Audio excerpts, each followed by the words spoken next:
ये क्या हुआ बेटा? कुछ तो बोलो बेटा। तेरे सिवा मेरा है ही कौन? मेरे बच्चे।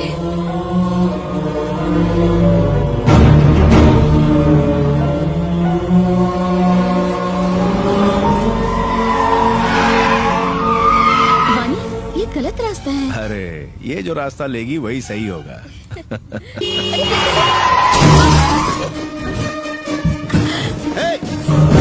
देखिए सर, गलती हो गई, माफ कर दीजिए please. No no, it's all right. नई कार है बेटा, थोड़ा संभाल के चलाना चाहिए। ओहो, पंपर अटक गया है, जरा पीछे ले। जी जी, मैं कर दूं। हाँ, तुम यहीं रुको। धक्का दो। हाँ जी, पीछे जाओ। हाँ। ए, हट जाओ।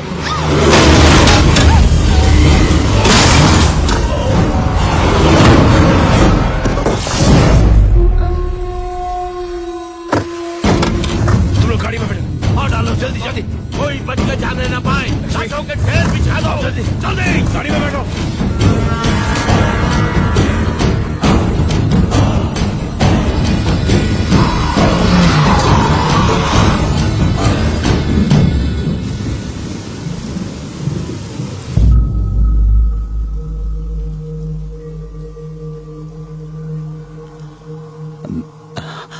वीना, वो बिल्कुल ठीक है अंकल, पर आप मेरी वजह से। मैं एम्बुलेंस बुला रही हूँ। हम मुंबई के किसी बड़े हॉस्पिटल में आपको एडमिट करवाएंगे। मेरा यहाँ एक बहुत जरूरी काम बाकी है। आपका जो भी काम है मुझे बता दीजिए। बेटा, वो मैंने एक प्रॉपर्टी अपने दोस्त को बेची थी, किसी ने उस पर कब्जा कर लिया। वो इसी गांव का ही है। मुझे उससे बात करनी है। उसको कहना है कि ये जमीन छोड़ दे। आपने ये जानबूझ के थोड़ी ही किया। पता चलने पर कुछ नहीं किया तो ये चीटिंग होगी, और मैंने कभी किसी को धोखा नहीं दिया। मुझे ऐसा कुछ नहीं करना जिससे मेरे दोस्त को नुकसान हो। मुझे उससे बात करनी है। आपके साथ ये किसने किया है?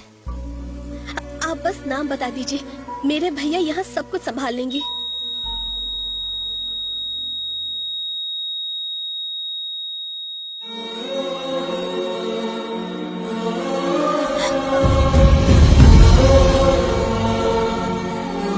एक एक्सीडेंट केस है। कहाँ है वो? मुझे उनका बयान लेना होगा। उनकी हालत बहुत खराब है। पुलिस अगर आपको ले गई दीदी तो दादा हमें जान से मार डालेंगे। जल्दी चलिए।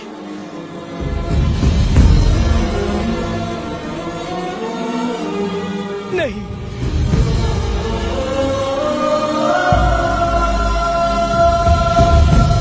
तुम्हारे पापा मेरी वजह से मारे गए। अब मेरे लिए तुम जान मत देना। उस हादसे के बाद से हर रोज मैं ये बोझ अपने सीने पर लेकर जी रही हूँ। अब मैं और नहीं सह सकती हूँ। नहीं भैया, इसे छोड़ दो। देवराज, चाकू के वार से कहानी खत्म होती है। चाकू नीचे फेंक दो और एक नई कहानी शुरू करो।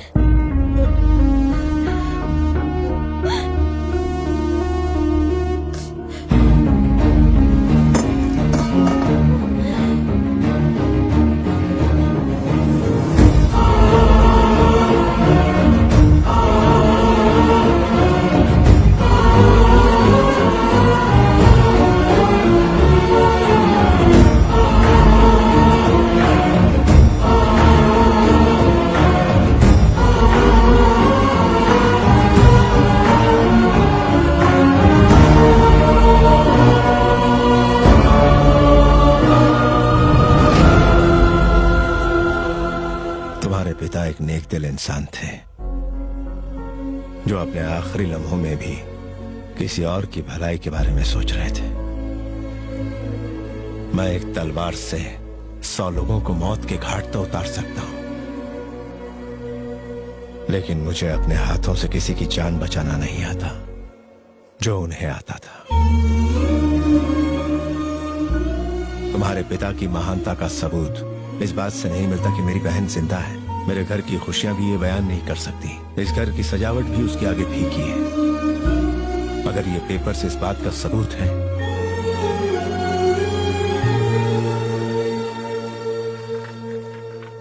तो रख लो इसे। एहसान नहीं कर रहा। ये तुम्हारा हक है। ये मेरा बड़प्पन नहीं बल्कि तुम्हारे पिता की महानता है।